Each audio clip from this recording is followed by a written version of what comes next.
Hi doctor. നമ്മൾ പലപ്പോഴും പല ആളുകളും പറയാറുണ്ട്, എനിക്ക് ഭയങ്കരമായിട്ട് മലബന്ധമുണ്ട്, പിന്നെ ഒരു കൃത്യമായിട്ട് വയറ്റ് തോന്നാണ്ട് പോകുന്നില്ല. അത് 2 3 ദിവസങ്ങളിലൊക്കെ എപ്പോഴെങ്കിലുമൊക്കെ പോവുക, അല്ലെങ്കിൽ ഒരാഴ്ചയിൽ ഒരിക്കലൊക്കെ പോവുക എന്ന് പറഞ്ഞിട്ട് ഭയങ്കര ബുദ്ധിമുട്ട് പറയാറുണ്ട്. അപ്പോൾ പിന്നെ അവർ കുറച്ച് കഴിയുമ്പോൾ പറയും, എനിക്കിത് വയറ്റിൽ പോകാത്തതുകൊണ്ട് എനിക്കത് പൈൽസായി, മുലക്കുരു വന്നു, ഭയങ്കര ബുദ്ധിമുട്ടാണ്, ഇതിപ്പോൾ ആരോടും പറയാനും പറ്റുന്നില്ല, എവിടെയും പോയി കാണിക്കാൻ പറ്റുന്നില്ല എന്നൊക്കെ ഭയങ്കര ബുദ്ധിമുട്ട് പറയാറുണ്ട്. അപ്പോൾ ഇത് മലബന്ധം വരുന്നത് ശരിക്കും ഈ പൈൽസിന് കാരണമാവുന്നുണ്ടോ? അപ്പോൾ അങ്ങനെ കാരണമാവുന്നുണ്ടെങ്കിൽ നമ്മൾ ഇപ്പം ഈ പൈൽസിനാണെങ്കിലും ഈ പറഞ്ഞ പോലെ ഈ പറഞ്ഞ വയറ്റിന്ന് പോവാത്ത ഇഷ്യൂ ആണെങ്കിലൊക്കെ നമുക്കത് എങ്ങനെ വീട്ടിൽ നിന്ന് തന്നെ നമുക്ക് ക്യൂർ ചെയ്യാൻ പറ്റും? കാരണം എല്ലാവർക്കും ഇപ്പം ഈ പറഞ്ഞ പോലെ പുറത്ത് പോയി ചികിത്സിക്കാനോ അല്ലെങ്കിൽ പുറത്ത് പോയിട്ട് കാണിക്കാനോ പറ്റുന്ന സാഹചര്യം ആയിക്കോളാം എന്നില്ല. അപ്പോൾ ഇങ്ങനെയുള്ളൊരു കണ്ടീഷനിൽ നമുക്ക് വീട്ടിൽ നിന്ന് തന്നെ ചെയ്യാൻ പറ്റും? ഓക്കെ, ഇങ്ങനെ സ്ഥിരമായിട്ട് മലബന്ധം വരുന്ന ഒരുപാട് ആളുകളുണ്ട്. ഈ മലബന്ധം എന്ന് പറയുമ്പോൾ നമുക്ക് മലം അതിലൂടെ പോകാനുള്ളൊരു തടസ്സം കാരണമാണ് ഇങ്ങനെയുള്ള ബുദ്ധിമുട്ട് വരുന്നത്. പലപ്പോഴും പൈൽസ് പോലെയുള്ള രോഗങ്ങളിൽ തന്നെയാണ് നമുക്ക് മലബന്ധം വരുന്നത്. പൈൽസ് എന്ന് പറയുന്നത് നമ്മുടെ മലദ്വാരത്തിൻ്റെ ഉള്ളിലുള്ള നരമ്പുകൾ തടിക്കുന്നതാണ്. ഇങ്ങനെ തടിച്ച് നിൽക്കുന്ന സമയത്ത് മലം അതിലൂടെ പോകാൻ സ്പേസ് കുറവായിരിക്കും. അപ്പോൾ നമ്മൾ കൂടുതൽ പ്രഷർ കൊടുക്കേണ്ടി വരും. അങ്ങനെ വരുമ്പോഴാണ് മലബന്ധം വരുന്നത്. കൂടുതൽ ആളുകളിലും പൈൽസ് കൊണ്ടാണ് മലബന്ധം അനുഭവപ്പെടുന്നത്. അല്ലാതെ നമുക്ക് ഫുഡിലുള്ള എന്തെങ്കിലും മാറ്റങ്ങൾ കൊണ്ടോ നാരുകൾ അടങ്ങിയിട്ടുള്ള ഫുഡുകൾ കഴിക്കാത്ത പ്രശ്നം, അല്ലെങ്കിൽ കൂടുതലായിട്ട് ഫാസ്റ്റ് ഫുഡ്, ജങ്ക് ഫുഡൊക്കെ കൂടുതലായിട്ട് കഴിക്കുന്ന ആളുകൾ, വെള്ളം കുടിക്കുന്നത് കുറവ് കാരണം നമുക്ക് അതുപോലെ മലബന്ധം വരാം. ഇങ്ങനെയുള്ള കാരണങ്ങൾ കൊണ്ടൊക്കെ നമുക്ക് മലബന്ധം വരാറുണ്ട്. പ്രധാനമായിട്ടും നമുക്ക് പൈൽസ് പോലെയുള്ള അസുഖങ്ങൾ കൊണ്ടാണ് നമുക്ക് മലബന്ധം വരുന്നത്. ഇപ്പോൾ പൈൽസ് ഞാൻ നേരത്തെ പറഞ്ഞു, മലദ്വാരത്തിൻ്റെ ഭാഗത്തുള്ള നരമ്പുകൾ തടിക്കുന്നതാണ്. അപ്പോൾ തടിച്ച് നിൽക്കുമ്പോൾ മലം പോകാൻ ബുദ്ധിമുട്ട് വരും. ആ സമയത്ത് നമ്മൾ കൂടുതൽ പ്രഷർ കൊടുക്കുമ്പോൾ ആ ഭാഗത്തുള്ള ഈ ഡയലേറ്റ് ചെയ്തിട്ടുള്ള നരമ്പുകൾ പൊട്ടുകയും അതിൽ നിന്നാണ് ബ്ലീഡിങ് വരികയും ചെയ്യുന്നത്.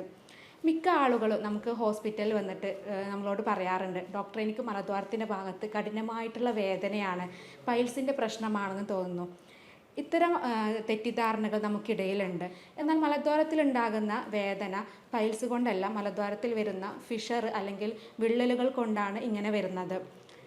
പൈൽസ് നമുക്ക് കൂടുതൽ ബ്ലീഡിംഗ് ആണ് ഉണ്ടാകുന്നത്. പൈൽസിൻ്റെ കൂടെ തന്നെ ഫിഷർ രോഗം വരുമ്പോഴാണ് നമുക്ക് പൈൽസിൻ്റെ കൂടെ വേദന അനുഭവപ്പെടുന്നത്.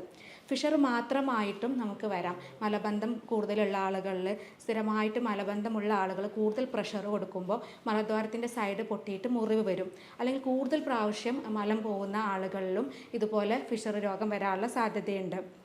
അപ്പോൾ ഇങ്ങനെ പൈൽസ്, ഫിഷർ, അതുപോലെ തന്നെ മറ്റൊരു രോഗമാണ് ഫിസ്റ്റുല എന്ന് പറയുന്നത്. ഫിസ്റ്റുല എന്ന് പറയുന്നത് നമ്മുടെ മലദ്വാരത്തു നിന്ന് മാറിയിട്ട് ഒരു ചെറിയ ഹോള് വന്ന് ആ ഹോളിൽ നിന്ന് ചെറിയ തടിപ്പ് വന്ന് അവിടെ പഴുപ്പും നീരൊക്കെ വരുന്ന ഒരു അവസ്ഥയാണ് ഫിസ്റ്റുല എന്ന് പറയുന്നത്. ഫിസ്റ്റുല കൂടുതൽ ആളുകളിലും വരുന്നത് കൂടുതൽ ഇരുന്ന് ജോലി ചെയ്യുന്ന ആളുകളിൽ, ബൈക്ക് യാത്ര കൂടുതലായിട്ട് ഉപയോഗിക്കുന്ന ആളുകളിൽ, അതുപോലെ തന്നെ സ്ഥിരമായിട്ട് ഫാസ്റ്റ് ഫുഡ് കാര്യങ്ങളൊക്കെ കഴിക്കുന്ന ആളുകളിലൊക്കെയാണ് ഫിസ്റ്റുല രോഗം വരുന്നത്. അപ്പോൾ ഈ പൈൽസ്, ഫിഷർ, ഫിസ്റ്റുല പലപ്പോഴും ആളുകൾക്ക് മാറിപ്പോകാറുണ്ട്. അപ്പോൾ നമ്മൾ ഈ ലക്ഷണങ്ങൾ നോക്കിയിട്ടാണ് ഇത് പൈൽസ് ആണോ, ഫിഷറാണോ, ഫിസ്റ്റുലയാണോ എന്നുള്ളത് ഉറപ്പ് വരുത്തിയതിന് ശേഷമാണ് ട്രീറ്റ്മെൻറ്റ് എടുക്കേണ്ടത്. പലപ്പോഴും ആളുകൾ ഇങ്ങനെ മലദ്വാരത്തിൻ്റെ ഭാഗത്ത് വേദനയൊക്കെ വന്നു കഴിഞ്ഞിട്ടുണ്ടെങ്കിൽ എന്തെങ്കിലും പച്ചമരുന്നുകളോ അല്ലെങ്കിൽ മരുന്ന് ഷോപ്പിൽ പോയിട്ട് അവിടുന്ന് മെഡിസിൻ വാങ്ങിയിട്ട് കഴിക്കുകയൊക്കെ ചെയ്യും. എന്നാൽ ഇത് കറക്റ്റ് എന്താണ് അസുഖം എന്നുള്ളത് മനസ്സിലാക്കാതെ വേദനയുള്ളവർ പൈൽസിൻ്റെ മരുന്നൊക്കെ ആയിരിക്കും കഴിക്കുന്നുണ്ടാവുക. അങ്ങനെ കഴിച്ചു കഴിഞ്ഞിട്ടുണ്ടെങ്കിൽ നമുക്ക് ബുദ്ധിമുട്ട് കൂടുതലാവുക മാത്രമല്ല, അത് കൂടുതൽ വഷളാവുകയും ചെയ്യും. അപ്പോൾ അതുകൊണ്ട് തന്നെ ഇങ്ങനെയുള്ള ലക്ഷണങ്ങൾ വരുമ്പോൾ അത് കറക്റ്റായിട്ട് ഒരു ഡോക്ടറെ കാണിച്ച് എന്താണ് അസുഖം എന്നുള്ളത് ഉറപ്പ് വരുത്തിയതിന് ശേഷം മാത്രമേ നമ്മൾ ട്രീറ്റ്മെൻറ്റ് എടുക്കാൻ പറ്റുള്ളൂ. ഇതിൻ്റെ ലക്ഷണങ്ങൾ ഞാൻ നേരത്തെ പറഞ്ഞു. ഫിഷർ രോഗം എന്ന് പറയുന്നത് നമുക്ക് കഠിനമായിട്ടുള്ള വേദനയാണ് ഫിഷർ രോഗത്തിൽ വരുന്നത്.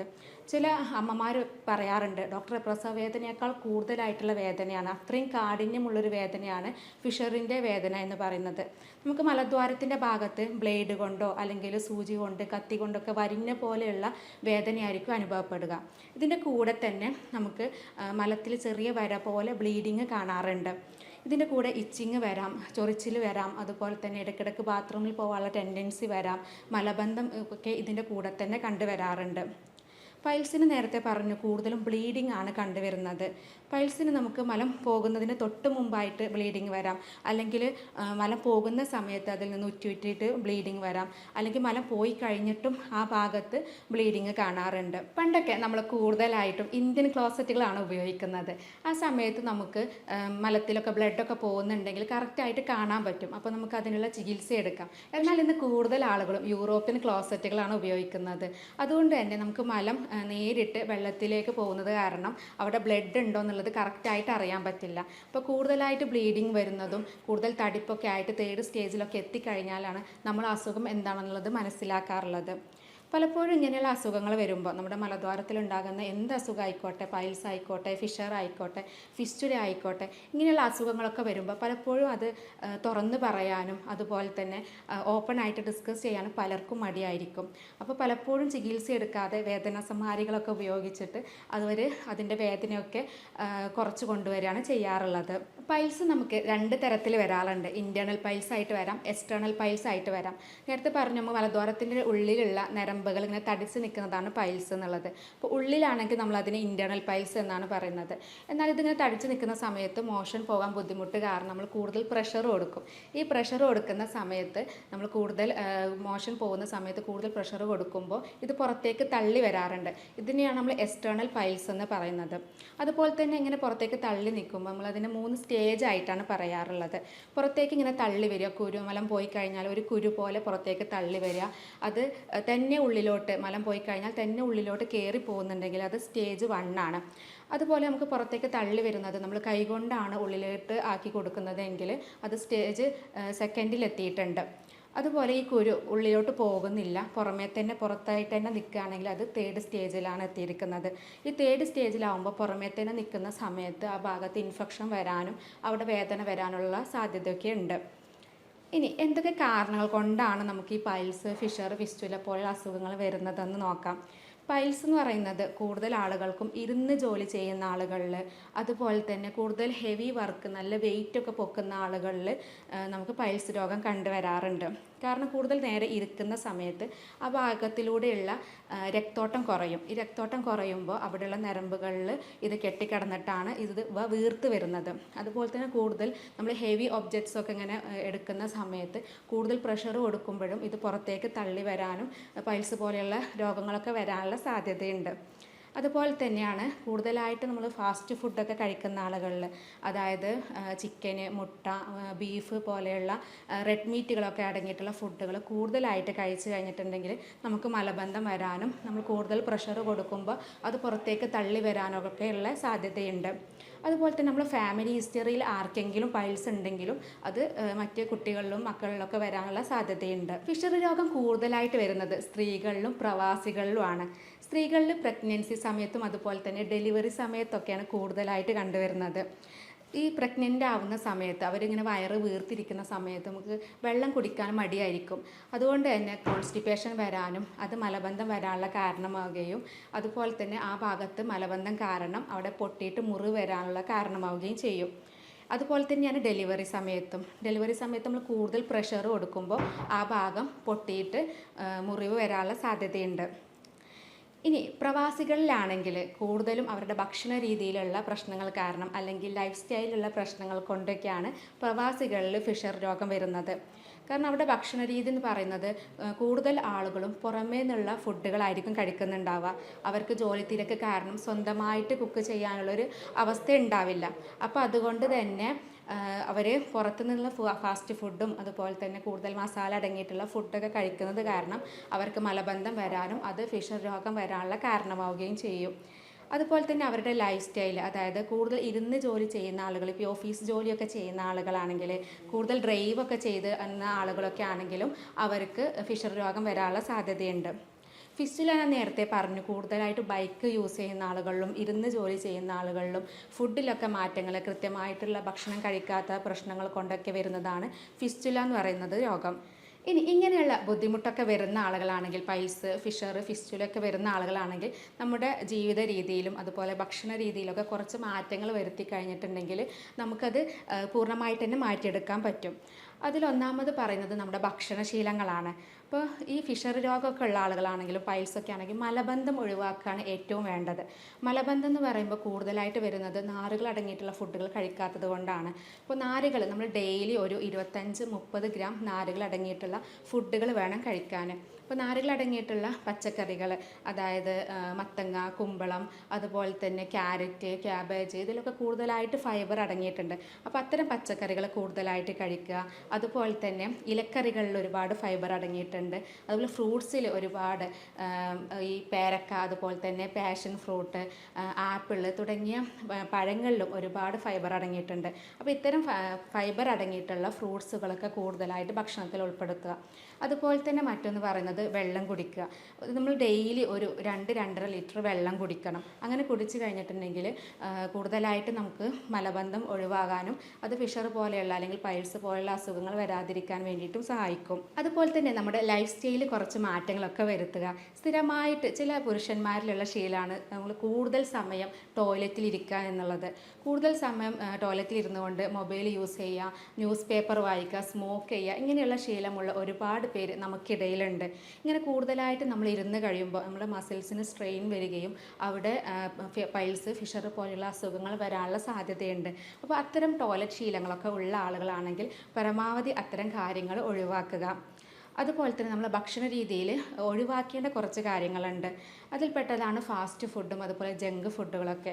സ്ഥിരമായിട്ട് ഇങ്ങനെയുള്ള ഹോട്ടൽ ഫുഡുകളൊക്കെ കഴിക്കുന്ന ആളുകളാണെങ്കിൽ അത്തരം അതിലുള്ള ആർട്ടിഫിഷ്യൽ സ്വീറ്റ്നേഴ്സ് അല്ലെങ്കിൽ പല കെമിക്കൽസ് നമുക്ക് രുചി കൂടാനും നിറത്തിന് വേണ്ടിയിട്ട് ഒരുപാട് ആർട്ടിഫിഷ്യലായിട്ടുള്ള കെമിക്കൽസ് യൂസ് ചെയ്യുന്നുണ്ട്. അപ്പോൾ ഇത്തരം കെമിക്കൽസൊക്കെയുള്ള ഫുഡുകൾ കഴിച്ചാൽ അത് നമ്മുടെ വയറിൽ പ്രോബ്ലം ഉണ്ടാക്കുകയും ദഹനം നടക്കാത്ത പ്രശ്നങ്ങൾ വരും. ഈ ദഹനക്കുറവ് കാരണം മലബന്ധം വരും. അങ്ങനെ ഈ പൈൽസ്, ഫിഷർ, ഫിസ്റ്റുല പോലെയുള്ള അസുഖങ്ങളൊക്കെ വരാറുണ്ട്.